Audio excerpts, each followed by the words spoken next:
Most of us actually probably have some experience that they've had in their lives, oftentimes outside of school, that is an example of competency-based education. So for me, when I was in college, I learned to be an emergency medical technician. I learned to be someone who rode in the back of an ambulance and helped take care of patients when they got into trouble.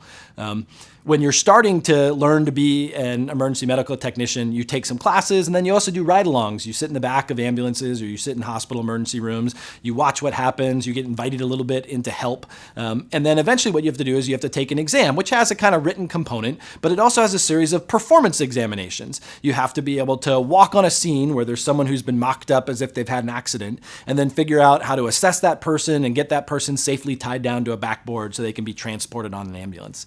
One of the great things about that experience, it didn't matter how many hours of lesson that you've taken or how many hours of observations you've done. What really matters is that you could demonstrate that you could, under some pressure, perform those competencies.